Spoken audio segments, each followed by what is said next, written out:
Bienvenidos a un nuevo episodio de Punto Aparte. Hoy vamos a tener una conversación sobre uno de los retos más profundos e importantes que enfrenta el Ecuador en su camino al desarrollo. Una de las claves para no superar solamente las crisis que enfrentamos en estos días, sino los mayores problemas, los mayores obstáculos que están entre nosotros y una sociedad mejor. Conversaremos con Sergio Flores Macías, es rector de la ESPOL, la Escuela Politécnica del Litoral, y actual presidente de la sede del Litoral. Contamos con su experiencia en el área educativa y su conocimiento del sector productivo y le damos la bienvenida. Un placer tenerlo, Sergio, aquí en Punto Aparte. Muchísimas gracias, César. Es un placer estar el día de hoy aquí. Esperemos que esta conversación sea fructífera, porque el tema de desarrollo, el tema de educación son temas interligados, son temas que son importantes para el futuro del país. Empecemos por una visión que ha preparado nuestro equipo de la situación de la formación educativa en el Ecuador. En un primer cuadro tenemos que la Cenecit ha registrado en el año 2024 123.378 títulos superiores nacionales entre institutos superiores técnicos y tecnológicos, universidades y politécnicas, donde la formación de cuarto nivel corresponde al 26,47%, tercer nivel al 51,7%, tercer nivel técnico superior al 3,66%, tercer nivel tecnológico superior al 17,19% y tercer nivel tecnológico superior universitario al 0,98%. Yo creo que se pierde un poquito la distinción entre esas carreras tecnológicas y técnicas. Y muchos han hablado de que son el futuro. De hecho, yo en su momento también he compartido ese entusiasmo de que la carrera técnica más concentrada en temas laborales, a veces de menor duración, puede ser una salida para el joven que se quiere formar y encontrar un trabajo y para la economía nacional. ¿Cree usted, Sergio, que esa es una solución practicable? El tema de las tecnológicas siempre, en todas partes del mundo, ha sido pues no solamente una salida, ha sido parte de la solución para el desarrollo. En Estados Unidos se requieren 10 tecnólogos por cada ingeniero. Entonces, en Alemania pues la tecnología es quizás la parte más importante. Yo creo que ahí el problema es un problema cultural. La hemos satanizado a la enseñanza tecnológica y como que pensamos como sociedad que el muchacho que va a estudiar tecnología corta de 2 años no tiene la inteligencia, entre comillas, suficiente para ser ingeniero. Entonces lo vemos mal, cuando en realidad el tema no es así, no debería ser así. Y entonces, ¿qué pasa? Que todos quieren ser ingenieros, no quieren ser tecnólogos, porque la sociedad pues los ve de otra forma diferente. Los empleadores muchas veces. Los empleadores. Exigen ingenieros para puestos que no requieren de esa preparación. Yo tengo un amigo muy querido que maneja negocios de tecnología, quizás uno de los que maneja más negocios de tecnología en el país. Y una vez en una conversación me dice: Sergio, yo no requiero ingenieros, yo requiero tecnólogos, ¿ya? Pero como no hay tecnólogos, entonces se contratan ingenieros.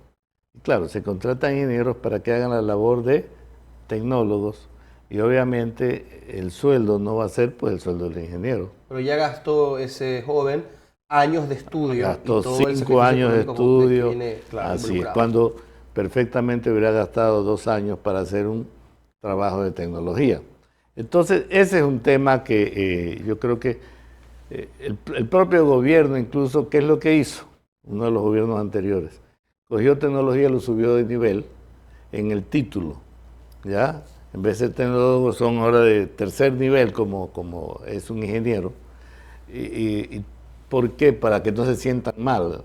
Entonces, ese es un tema cultural. Y no tenemos tecnólogos, que es casualmente, como bien menciona, una parte importante de una solución. Tener un buen tecnólogo es importantísimo. Aún más, el día de hoy, con todos estos desarrollos acelerados en tecnología, el tema de inteligencia artificial, el tema de IoT, ¿no? El tema de robótica y todas estas cosas, los tecnólogos se vuelven más importantes y empiezan a aparecer carreras que son carreras que perfectamente se lo puede hacer como tecnólogo. Por ejemplo, en Estados Unidos hay una carrera que es muy bien pagada en este momento, que salió hace 2 años, es nueva, Prompt Engineering. ¿Y qué es el Prompt Engineering?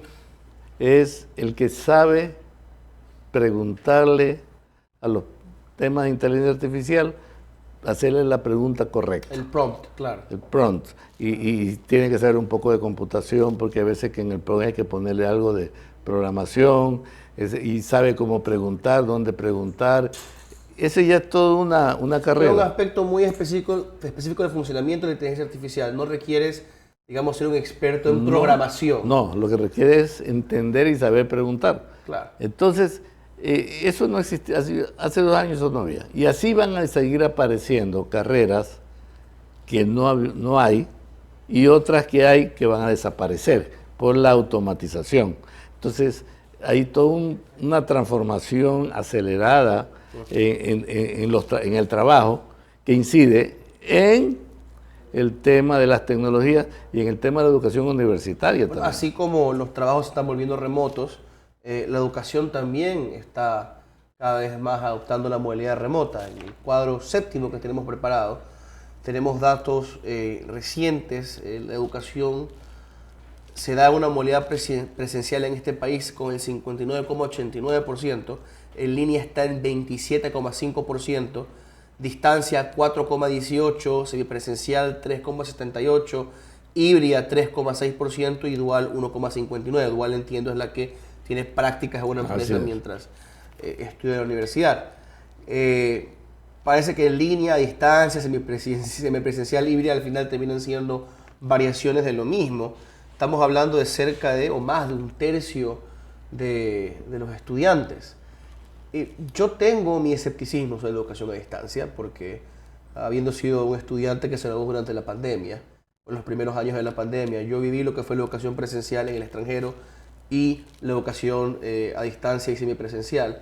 Y uno puede perder mucho cuando, digamos, no tiene contacto con estudiantes, con aulas, con el profesor cara a cara, cuando uno entrega todo de manera virtual. Es un fenómeno complicado también el uso de la inteligencia artificial y su abuso.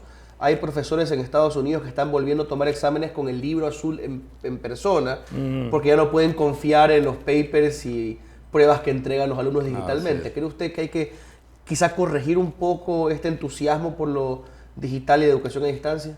Yo creo que sí, hay que saberlo utilizar. No hay una solución definitiva. Es decir, cuando hay veces que empezamos a decir, bueno, esta es la solución, la educación presencial. Después, la solución en línea. No existe una sola solución. Yo creo que, digamos, lo que dicen los gringos, un blended, mezcla de presencial con soluciones en línea, porque, como tú mencionas, el tema de interactuar, el tema de hacer un brainstorming entre todos, es difícil hacerlo en línea. Y mientras más alto es el nivel de la educación, es más complicado hacerlo en línea, porque se requiere mucha interacción, ¿no? ¿Verdad? Ese es un tema. Pero por otro lado, todos los desarrollos tecnológicos que hay en educación sí nos sirve para tener una educación más masiva, más incluyente, ¿ya? Y de calidad. Eso sí. Entonces yo creo que por un lado hay que ir a utilizar toda esta herramienta para hacer un poco más masiva, más que más gente vaya, se incluya más, y hacerlo bien, hacerlo de calidad, porque lo importante es la calidad con que uno va a enseñar. Bueno. Y claro, mientras uno sube de nivel en la enseñanza, entonces ahí ya son métodos diferentes, cuando hay más investigación, cuando hay otras cosas. Entonces, ahí hay que ir variando. Pero estas herramientas son muy válidas para mejorar la calidad. A veces necesarias para quien Así es. No puede trasladarse a la ciudad donde se ubica la universidad, donde encuentra las mejores oportunidades, o para quien trabaja y tiene problemas con el traslado al campus, o necesita quedarse en un espacio específico, o tiene que tener cuidados de un pariente o familiar en casa, pues tiene que estudiar a distancia. O sea, es una solución para muchos. Es una solución, por eso digo, es parte de la solución. Claro. Es parte de la solución, no es la única manera, pero sí él va a ayudar definitivamente. Y si las universidades no se adaptan, no tienen la flexibilidad, entonces pues vamos a tener que la importancia de la universidad se va a perder, porque van a haber todas estas otras cosas, cursos abiertos como Coursera y todas estas, que puede uno de repente tener más valor que ir a la propia universidad. Pero ¿no? Yo lo veo lejano todavía, porque justamente como comentábamos hace un rato, la obsolescencia de la universidad todavía no llega al Ecuador, porque los empleadores exigen todavía para muchos puestos títulos completos, y por eso vemos tantos abogados, ingenieros, economistas que a lo mejor no requerían toda esa formación y esa titulación. Sí, lo que pasa es que ahora el mundo ha cambiado. Ahora, estoy hablando del mundo, claro, no de Ecuador. Ya no es tan importante el título, lo importante son las competencias. ¿Cuáles son las competencias que tiene la persona? ¿Ya? Entonces, competencias en este mundo cambiante, si consideramos nosotros que el muchacho que entra a la universidad, cuando sale después de 4 o 5 años, sale a un mundo diferente. Y cada vez a un mundo más diferente. Y sale con trabajos que cuando él entró a la universidad no existían y que ahora se han creado. Y los trabajos que existían cuando él entró ya no existen. Entonces, todos esos cambios, ¿qué hace? ¿Cómo lo prepara uno? El currículum ese estático que teníamos antes ya no sirve. Ya lo que hay que ir hacia un modelo de cursos muy cortos, que sea muy flexible, muy amplio, que le permita al muchacho experimentar diversos tipos de cursos y que la universidad ofrezca también temas nuevos, de los temas que van surgiendo, los ofrezca de manera rápida. Hay una especie de rigidez curricular en las universidades ecuatorianas. Claro, es que ese es el problema. Entonces usted tiene que ser más, tiene que ser más modular, tiene que haber más cursos que se ofrezcan opcionales de todo lo nuevo que está saliendo, de todas las cosas que se están desarrollando, porque ese va a ser el futuro. Pero bueno, una de las salidas también para alimentar a los estudiantes de las experiencias, de exigencias reales en competencias, el uso de tecnologías nuevas, es insertarlos desde su tiempo en la universidad en el trabajo, ¿no?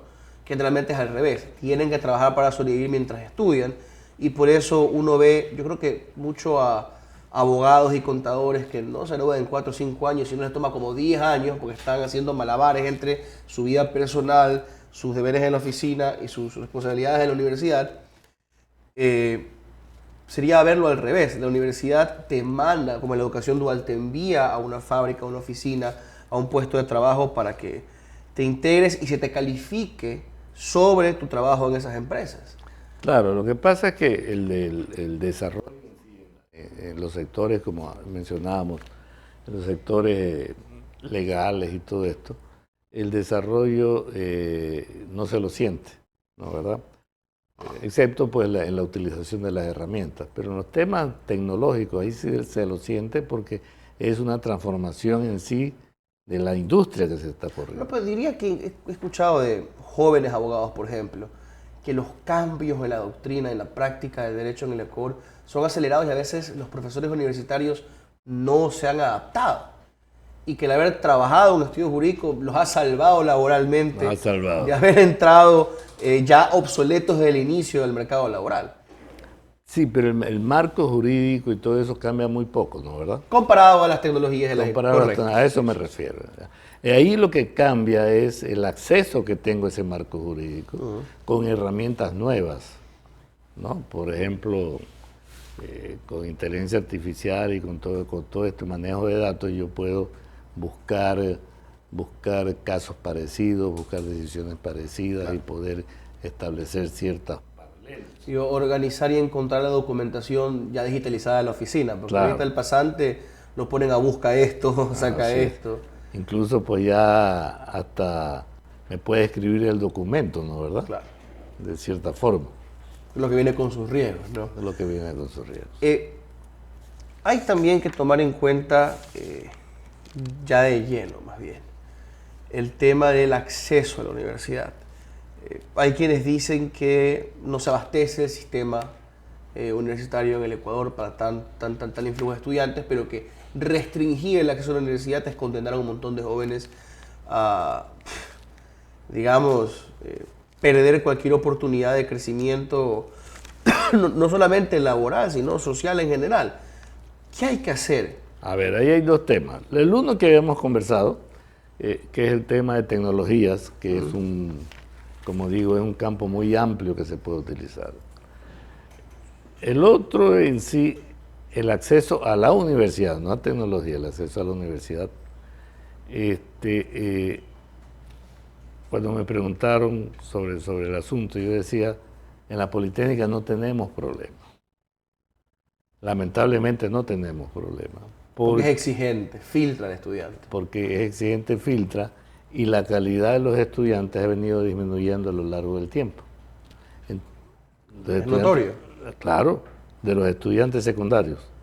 Entonces, ¿qué pasa? Que uno no llena los cupos, lo que uno tiene, porque el nivel general del estudiante no es pues el adecuado, especialmente en los colegios públicos, ¿ya?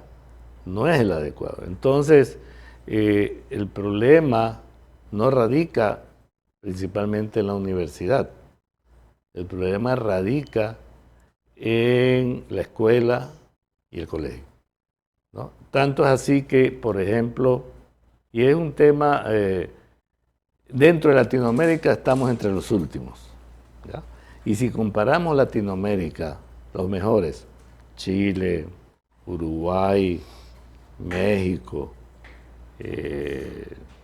Brasil, los que están en la OSD, ¿ya? Y que toman el examen que toma la OSD sobre educación en el mundo, ¿ya? Ningún país de América Latina, ninguno, llega a la media mundial en ese examen. Ninguno. Ni Uruguay ni Chile.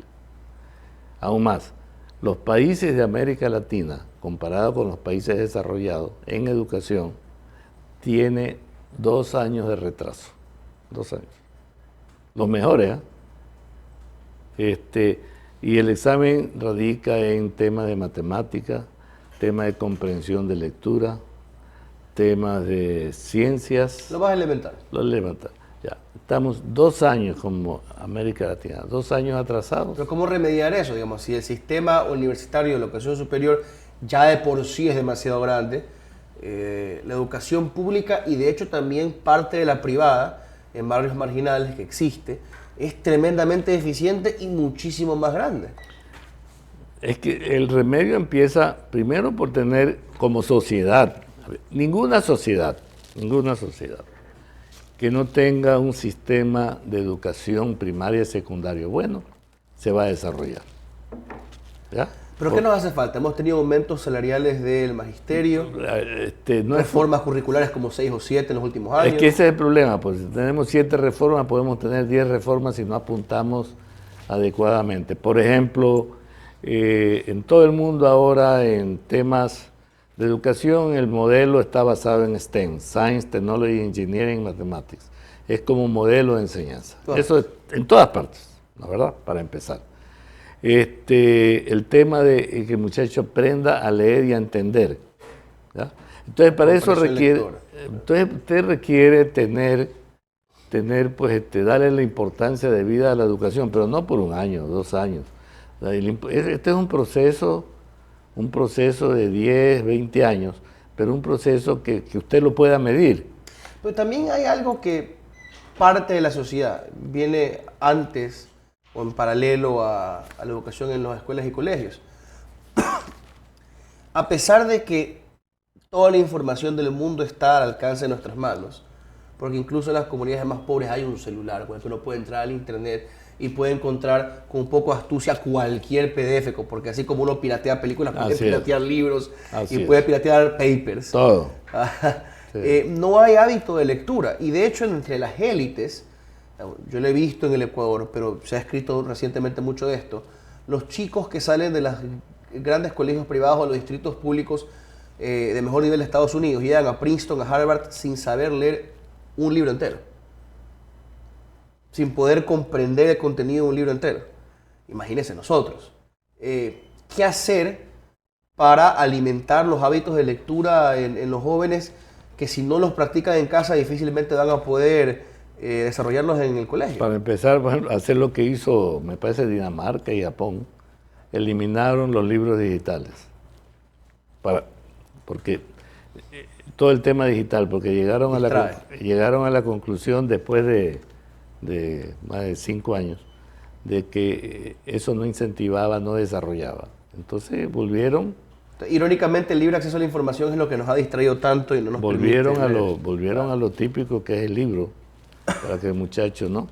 Y tener una enseñanza adecuada, moderna, obviamente que para eso requiere tener profesores. ¿Ya? Usted no puede enseñar matemática si el profesor no sabe matemática. Si el profesor no sabe matemática. No puede enseñar. Pero ahí nos van a hacer una huelga gigante si empezamos a ponerles pruebas. Pero tiene que hacerlo. O sea, la única manera del desarrollo es transformando la sociedad. Si usted no transforma la sociedad y la convierte en una sociedad educada, ¿no, verdad? Entonces no va a caminar. Vamos en vez de ir para el tercer mundo, para el primer mundo, vamos al tercer mundo, ¿no?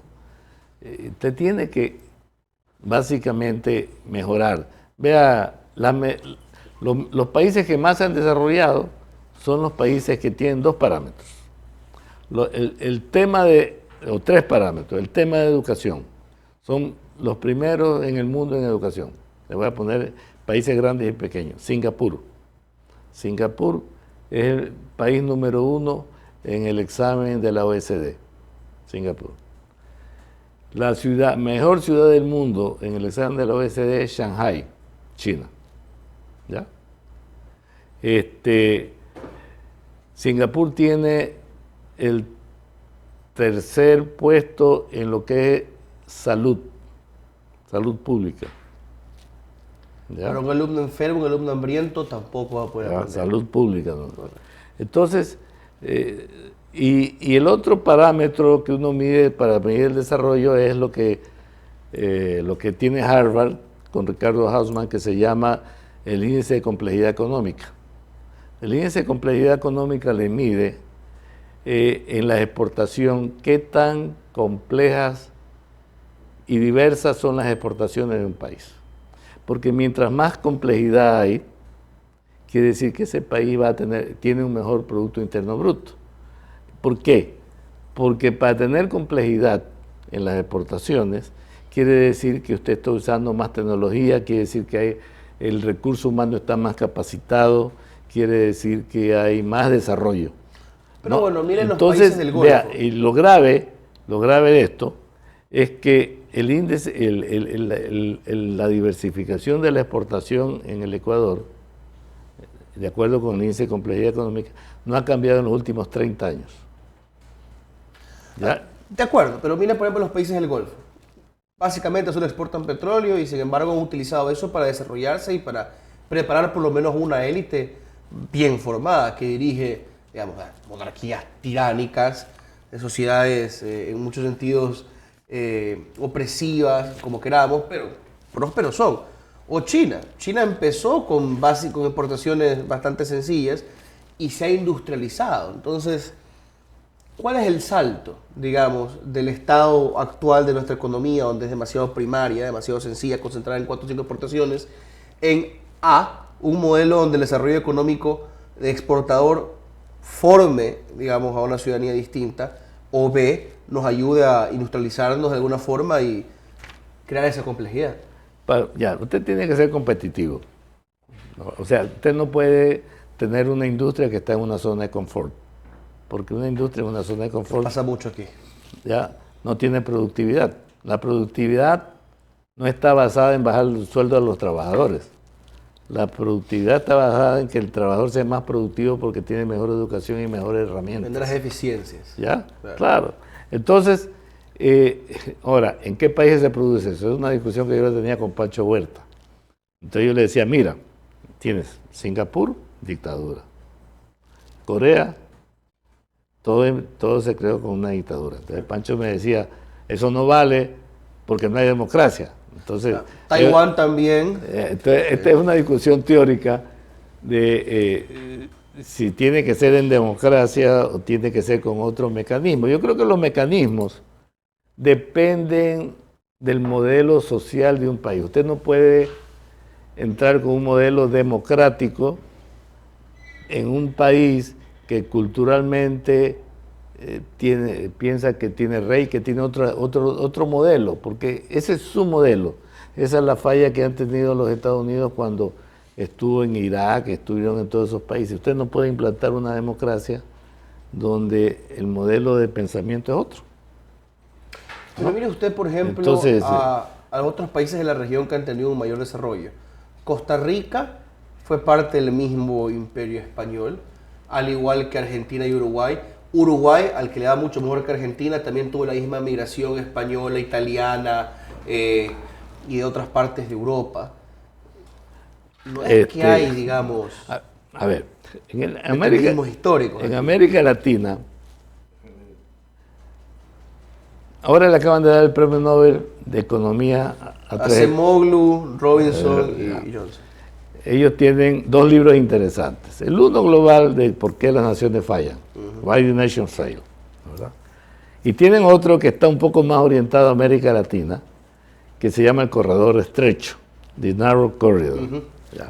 Corredor Estrecho hace, porque esta gente es economista y es de datos y todo eso, hacen una correlación entre los desarrollos y las libertades en los países de América Latina con el tema de la llegada de los españoles y muestra que mientras los españoles en los países que tuvieron más presencia, más influencia negativa, llamemos así, son los países que tienen menos institucionalidad.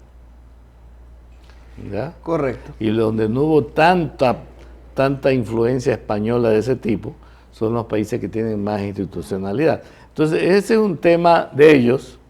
Bueno, que yo siempre lo postulo y de hecho... ahora, hay una contraparte a eso. Estaba leyendo de un economista, de John Hopkins, que decía que la teoría de ellos de institucionalidad y democracia, porque está relacionada, dice, no es tan verdadera porque ellos no pueden explicar el desarrollo de China. Correcto, yo también lo he leído y no toman en cuenta los niveles de corrupción que también hubo en el mundo anglosajón por un buen tiempo. Así es. Entonces son temas... Ningún modelo es perfecto, ningún modelo es perfecto, pero lo que sí está claro, en cualquier modelo, lo que sí está claro es que usted necesita educación, que necesita tener un plan estratégico de desarrollo a futuro. Vea usted Perú. Perú ha hecho algo, no sé cómo lo hizo, pero Perú ha logrado que el plan de desarrollo sea tomado como un plan de toda la sociedad peruana. Y empezó con Toledo, Toledo Fujimori, uno de los dos, sacó el plan al 2020, después sacaron un plan al 2030, ahora tienen el plan al 2050. Y entonces, en ese plan, colabora toda la sociedad peruana para elaborarlo, y esa es la guía. No importa si el presidente es de izquierda, si el presidente es de derecha. Porque tiene instituciones autónomas. Claro, tiene una visión social. Institucionalidad. Correcto. Pero eso se lo dio ese plan. Entonces, Aquí el presidente tose y tenemos riesgo de país. Allá sacan al presidente y el riesgo de país sigue exactamente igual. ¿Por qué? Es porque tienen ya una línea, lo que tiene Uruguay, lo que tiene Chile. Aquí nosotros no tenemos, si yo le pregunto a dónde vamos a estar en los próximos 20 años, usted no me va a poner a responder porque no sabe. Correcto. Porque no sabemos, ¿no? Estamos viviendo el día a día. ¿Y no puede la academia primero plantear esos planes y ponerlos en la mesa de los políticos y empresarios? Los puede plantear la academia, los pueden plantear los empresarios, los puede plantear la sociedad civil. Alguien debería plantearlo, ¿no, verdad? Sin una norma política, sino una política de desarrollo, ¿no? Y ahí hay temas interesantes, lo que plantea Ricardo Hausmann sobre el tema de complejidad económica de los países y todo eso, o lo que plantea la Mariana Mazzucato, ¿no, verdad? Que dice pues que los países deben tener su misión, ¿no? Y pone el ejemplo de Estados Unidos y de Kennedy con la misión a la Luna. Vamos a ser los primeros en llegar a la Luna, no importa cuánto cueste, pero vamos a ser los primeros. Y eso ocasionó todo un desarrollo desde el punto de vista de instituciones del Estado, desarrollo desde el punto de vista de empresas privadas y desarrollo de las universidades, ¿no? Y en las empresas privadas, pues lo que había era que ellas deberían tener una utilidad razonable. La palabra razonable es bien importante, por supuesto. Bien subjetiva. ¿Ya? Y de eso surgió no solamente el tema de ir a la Luna, sino todos unos derivados de desarrollos tecnológicos, de aplicaciones y de productos de medicina, a salud, a educación, en todo tipo. ¿Cuál puede ser el objetivo ecuatoriano y el camino para llegar a ese objetivo? Por ejemplo, el objetivo ecuatoriano podría ser, ahorita que estamos hablando, vamos a hacer un ferrocarril de mediana velocidad Guayaquil-Quito, por ejemplo. No de alta velocidad, porque... Entonces vamos a formar estudiantes y no vamos a formar empresas. No, vamos a hacer eso y en función de eso se va acoplando todo. Correcto, o sea, correcto, no. Lo planteo así, vamos a preparar estudiantes que vayan a trabajar en las empresas que se van a formar para construir ese ferrocarril. No, que están construyendo el ferrocarril. Es lo que dice Ricardo Hausmann. Primero la construcción y luego el resto se adapta. Ricardo Hausmann cuando habla, uno de los temas, Ricardo, es el tema de la migración. Él dice, vea, si un país, y por ejemplo Israel, en un momento dado dijo, vamos a desarrollar el tema aeronáutico. ¿Ya? Pero no es que entonces, como vamos a desarrollar el tema aeronáutico, vamos a enviar a estudiantes a sacar doctorado en aeronáutica y una vez que tengamos los estudiantes en aeronáutica, vamos a empezar a poner la empresa. No, hicieron migración de gente para que empiece a trabajar en aeronáutica. Y por eso la migración calificada es importantísima en estos casos. O la repatriación, si fuera el caso. Y usted en función de eso empieza a formar el resto. Pero usted lo empieza a hacer. Usted no puede darse el lujo de empezar a formar gente para después hacerlo. El mercado tiene que exigirlo. El mercado. Entonces usted hace la migración. ¿Qué es lo que ocurrió en Israel? Lo que ocurrió en Estados Unidos. Estados Unidos crece por la migración calificada, ¿no, verdad? De chinos, de hindúes, de europeos, de todas partes. Entonces, pero eso son políticas, eso no sale de accidente, eso sale de política. Entonces aquí estamos a la inversa, todo el mundo se va. Ya no solamente se van, no es la fuga de cerebros de alta tecnología, ni la fuga de los que no tienen trabajo, se va el oficinista, se va el ingeniero, se va... Ese es un problema fundamental de los planteamientos sobre educación que los hemos escuchado otra vez en campaña. Lo que hay que invertir en la educación para salvar a este país. Y yo me temo que planes tan simplistas lo que generan es el desarrollo de Alemania y de Estados Unidos y es un montón de países donde van nuestros estudiantes graduados por la fuga de cerebros. Porque no hay generación de nuevas empresas. Correcto. Y no hay generación de nuevas empresas que sean competitivas porque no hay complejidad económica. Tenemos unos datos sobre la retención y deserción estudiantil que es lo que quisiera analizar con usted. La tasa de graduación varía, obviamente, según carrera y universidad. Sin embargo, según la Cenecit, en el año 2022 la tasa de graduación promedio en Ecuador era de 43,1% de estudiantes que comenzaban la carrera universitaria y la terminaban, 21,1% de los estudiantes la abandonaban y 35,8% aún la estaban, digamos, cursando. No es un dato perfectamente comparable, pero tenemos, por ejemplo, en Colombia una tasa del 63,97% de graduación. Me pregunto igual, ¿cuál es el número de estudiantes que se gradúa a tiempo, ¿no? En 4 o 5 años y no lleva arrastrando bastantes años, ¿cuál puede ser la afectación para la productividad en eso? Desde la realidad presente, ¿no? Porque los planes que usted propone o que comparte estos académicos igual tomarían algunos años de implementar. Ahora, ¿qué se puede hacer para mejorar la relación entre el mercado laboral y las empresas? De un lado, y por el otro lado, de las universidades. Bueno, ahí el tema dual, por ejemplo, es bien interesante. El tema yo creo que tiene que haber una mejor relación entre la industria y la universidad, ¿ya? Y entender que para que este país camine, tienen que trabajar en conjunto, industria, universidad, en educación, en trabajo, ¿no? Y en ver qué es lo que la universidad, la industria necesita que la universidad capacite, ¿no? ¿Ya? Y a ir formando en ambos lados, ¿no? Esas deserciones son deserciones altas, pero en parte también son porque, como digo, lamentablemente el muchacho que ingresa de la secundaria no llega a preparar. No tiene el nivel. Y si usted no tiene, y si la universidad no es exigente, entonces obviamente pues va a haber... ¿Se demora o no se gradúa? Se demora o no se gradúa. Vea, yo una vez que me decían que la Politécnica tenía una graduación alta porque tenía 60%, 60 y pico, ¿no? Entonces yo le puse el caso de otra universidad. En esa universidad se graduaban, o se gradúan, el 98% de los estudiantes que ingresan se gradúan. Ahí estoy yo. ¿Cómo? ¿Qué universidad? Stanford. ¿Por qué? Porque en Stanford, de los que tratan de ingresar, ingresa el 5%. Ya. O sea, ese 5% de todas partes del mundo. Es la selectividad. Está en la selectividad del que ingresa.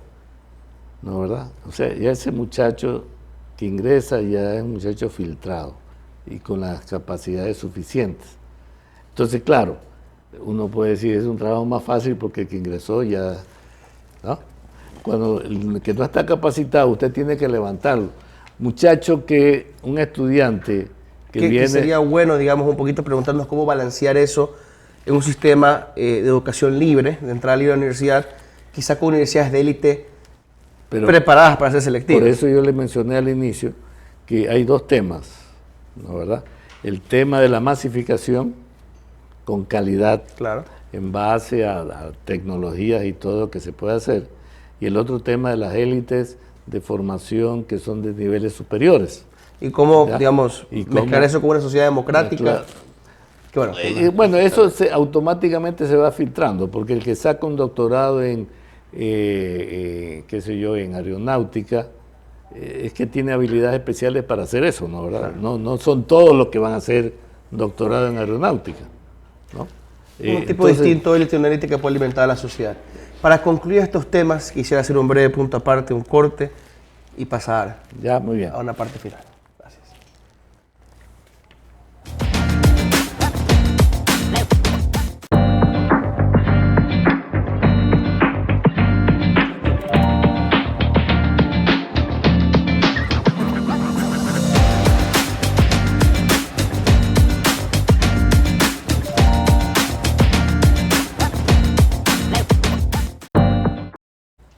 Bienvenidos de vuelta. Después de este breve corte, vamos a continuar y concluir esta entrevista, que creo que ha sido una oportunidad provechosa de profundizar en los temas de la educación y el desarrollo y cómo se conectan.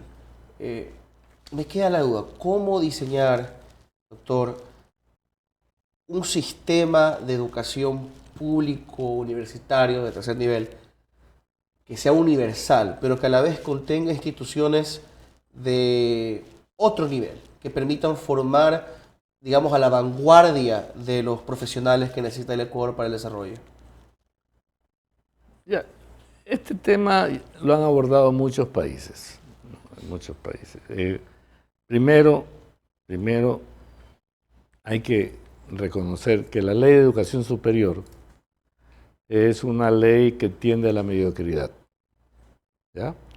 Es decir, la estructura, los controles y la falta de autonomía de las universidades públicas ha hecho que, o está haciendo que no se puedan desarrollar al ritmo que se requiere.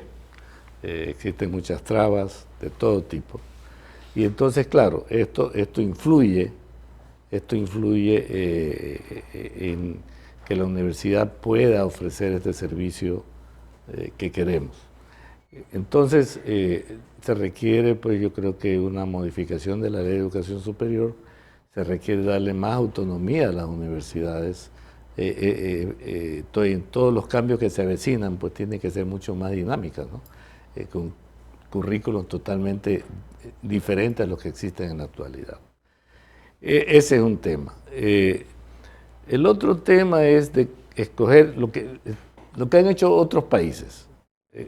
Escoger un grupo de universidades que tienen potencial y tratar de que esas universidades se potencien a nivel latinoamericano y mundial. Y con un tema de profesores de mayores niveles de investigación, con fondos de investigación, con toda una serie de mecanismos. Esto lo ha hecho empezando por Rusia, porque hizo un programa 2020 para darle a 20 universidades todas las facilidades para que puedan insertarse dentro de estos rankings en Shanghái y algunas cosas. Lo tiene España con otro nombre, Francia con otro nombre. Es decir, no estoy inventándome nada. Entonces, Francia tiene, claro, las escuelas superiores, ¿no? Entonces tienen modelos que son diferentes. Corea tiene un modelo diferente que en un momento dado es lo que de manera no muy inteligente se quiso hacer aquí con Yachay, pero ese fue un modelo coreano de una universidad que le dieron condiciones especiales. Allí pues no entra, allí se contrata como las universidades americanas, se buscan los profesores de alto nivel y se les ofrece un salario competitivo con el sector productivo para que vengan, como en cualquier parte del mundo que tiene buenas universidades. Esto es como, la universidad es como el fútbol, ¿no, verdad? Usted quiere jugar a nivel local, tiene jugadores de tipo local y tiene a un jugador un poquito más arriba. Quiere jugar a nivel nacional, pues entonces tendrá jugadores de nivel nacional y unos 2 o 3 de nivel latinoamericano para darle potencial. Quiere jugar a nivel latinoamericano, entonces tendrá que tener jugadores a nivel latinoamericano más unos 2 o 3 a nivel un poquito mayor, ¿no, verdad? Entonces, y tiene un coach, ¿no? Entonces, pero usted no puede esperar estar jugando a nivel mundial con jugadores locales, ¿no? O sea, eso no existe. Correcto. Lo mismo en la universidad. Usted quiere estar en una posición de élite, de investigación y todo, tiene que tener profesores de élite y tiene que tener estudiantes de élite. MIT no fuera MIT si no tiene los profesores de élite y no tiene ese filtraje de ingreso de los mejores estudiantes de América, de Estados Unidos y del mundo que quieren ingresar a MIT. Entonces, las dos cosas van compaginadas para esos niveles de universidad. Y entonces, usted dice, voy a coger 2 o 3 universidades, las voy a potenciar para que hagan esto, ¿ya? Las otras las vamos a dar más facilidades para que tengan mayor número de estudiantes, pero con calidad. Yo creo que el término calidad es transversal a todo el sistema. Para las universidades de élite y todas estas, de enseñanza, un tema importante es el tema de investigación. Correcto. que está ligado casualmente a lo que hemos hablado de desarrollo, porque tú no puedes hacer desarrollo si no hay innovación. Profesores que, a diferencia del común denominador actual, no estén siendo docentes en 2 o 3 instituciones a la vez, laboren en 2 o 3 empresas, sino que se dediquen en una universidad a investigar y a dar cátedra. Claro, ahora para investigar tiene que haber fondos de investigación. Correcto. Entonces ahí tiene que buscarse... A veces públicos, a veces privados. Sí, ahí tiene que buscarse mecanismos. Por ejemplo, digo yo, si estamos negociando con las telefónicas los pagos, ¿no, verdad? Ahí, por ejemplo, uno debería hacer lo que hace Brasil. Brasil tiene una ley que todas las empresas de telecomunicaciones, de energía, todas las empresas, el 2% del ingreso bruto lo dedican a investigación en conjunto con las universidades. Obligado. Entonces, ¿qué pasa? Si usted es una empresa que tiene que dedicar el 2% a investigación e innovación, mejor hace algo que le vaya a servir. Correcto. No, ahí no interviene el Estado, intervienen son las universidades y las empresas. Y protegen bien sus gastos.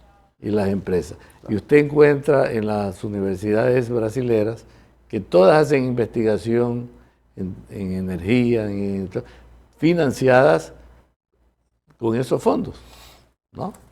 Aquí tuvimos un sector automotriz, ¿cuántos años? 40 años. No se desarrolló ni un tornillo, ¿no? ¿Verdad? Correcto. Esa es la diferencia. Hay que tener entonces una visión de construcción de planes pilotos primero. Usted tiene que tener... que sean las universidades de élite. Y que la inversión sea una inversión que genere desarrollo, que genere innovación. ¿Ya? Sector minero. Yo le aseguro que ninguno de los contratos mineros tiene algún artículo que obligue a estas mineras a invertir en el país en investigación y desarrollo. Ni integrar su trabajo, o darle espacio a las universidades locales. Nos quedamos con esto, con estas ideas que nos ha compartido, con estos comentarios que nos ha dado. Muchas gracias, Sergio, por el tiempo con nosotros. Antes de cerrar el programa, vamos a hacer una revisión rápida, una tradición que estamos haciendo aquí de las efemérides. El 17 de diciembre de 1830, Simón Bolívar, libertador de América, falleció en la Quinta de San Pedro Alejandrino, la antigua hacienda ubicada en la ciudad de Santa Marta, Colombia. Tenía 47 años y era un destacado militar y político venezolano que lideró la emancipación de varias naciones hispanoamericanas, incluyendo la nuestra. Un fantasma que todavía deja una sombra extensa y pesada a Sudamérica. Yo me considero en ciertos aspectos bolivarianos y en ciertos aspectos tremendo crítico de Bolívar. Yo creo que esa es probablemente la forma de verlo desde Guayaquil y desde muchas partes del Ecuador y de América. El 17 de diciembre de 1985, la Asamblea General de Naciones Unidas decretó a través de la resolución 40-212 el Día Internacional del Voluntariado. En Ambato, provincia del Tungurahua y en todo el mundo, organizaciones de la sociedad civil y voluntarios se unen para celebrar este día que se conmemora el 5 de diciembre. La Corbol creo que es un evento importante aquí en Guayaquil, el 5 de diciembre, por eso. Y el 17 de diciembre de 1989, la cadena Fox Broadcasting emitió el primer capítulo de la serie animada Los Simpson, una sátira de la sociedad estadounidense que sigue la vida de la familia Simpson en el pueblo ficticio de Springfield, que no es el Springfield, Ohio, que ganó triste fama en estas últimas elecciones. Recomiendo siempre las 8 primeras temporadas y llama la atención, no lo digo yo, lo dicen muchos, que el doblaje en español le da un sabor distinto y la misma calidad de humor que el original en inglés. Muy bien, muchísimas gracias por habernos acompañado, concluimos este programa, hacemos punto final, los esperamos el día siguiente para volver a hacer punto aparte de la coyuntura y examinar de a fondo la realidad nacional. Un abrazo.